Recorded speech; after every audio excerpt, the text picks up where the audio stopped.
आपल्या सगळ्यांनाच कधी ना कधी वाटतं की नाही की आयुष्यात काहीतरी बदल हवाय, पण सुरुवात नेमकी कुठून करायची हेच कळत नाही.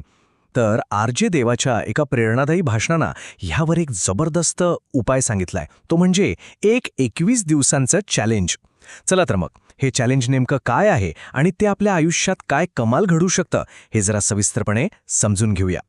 रोज उठायचं, तेच काम करायचं, त्याच सवयी आणि मग निकालही तोच. हे चक्र खूप ओळखीचं वाटतंय नाही का? आपण अनेकदा स्वतःला वचन देतो की उद्यापासून सगळं बदलणार, पण खरं सांगायचं तर तो उद्या कधी उगवतच नाही. हा 21 दिवसांचा प्लॅन बरोबर याच समस्येवर काम करतो. पण एक विचार करा, जर हेच चक्र तोडण्यासाठी एक निश्चित वेळ ठरवून दिली तर? या भाषणात सांगितलंय की 21 हा आकडा खूप महत्त्वाचा आहे. हो, अगदी बरोबर. फक्त 21 दिवसांमध्ये एक मोठं सकारात्मक परिवर्तन घडवणं पूर्णपणे शक्य आहे. आणि हो, ही फक्त एखादी योजना नाहीये, तर हा एक टप्प्याटप्प्याने पुढे जाणारा प्रवास आहे. यातला प्रत्येक आठवडा आपल्याला बदलाच्या पुढच्या अधिक महत्त्वाच्या पायरीवर घेऊन जातो.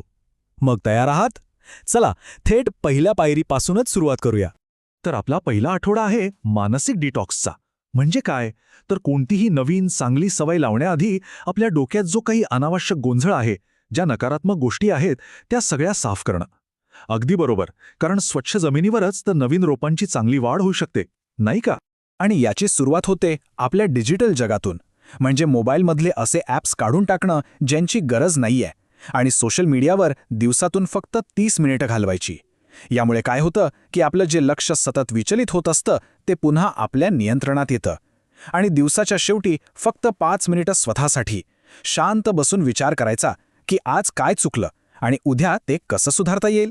चला, आता एकदा आपलं मन शांत आणि केंद्रित झालंय की मग वेळ येते नवीन सकारात्मक सवयींची बीजं पेरण्याची.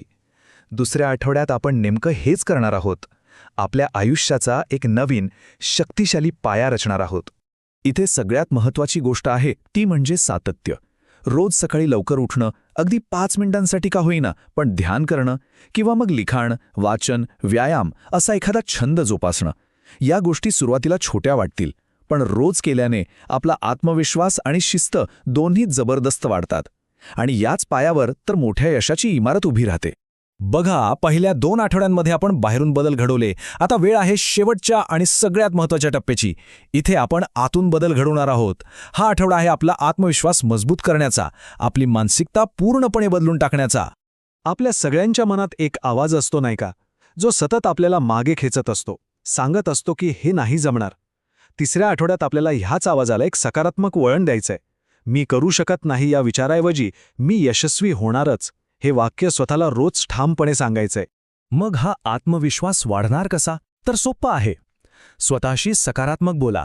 दिवसात एखादं छोटंसं काम जरी पूर्ण केलं तरी त्याचा आनंद साजरा करा.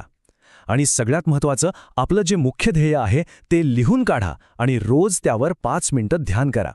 या कृतींमुळे आत्मविश्वास हा फक्त एक विचार राहत नाही, तर ती आपली सवय बनून जाते. तर या 21 दिवसांच्या खडतर प्रवासातून गेल्यावर, मेहनतीनंतर शेवटी हाती काय लागणार? आपण जिथून सुरुवात केली होती त्यापेक्षा किती वेगळे असू? चला बघूया. फरक अगदी स्पष्ट दिसतोय.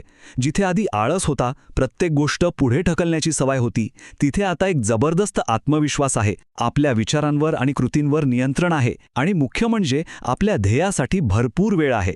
हे फक्त सवयी बदलण्यापुरतं मर्यादित नाही, तर हे आपलं आयुष्य आपल्या हातात घेण्यासारखं आहे. अर्थात हा प्रवास काही फुलांच्या पायवाटेसारखा सोपा नाहीये.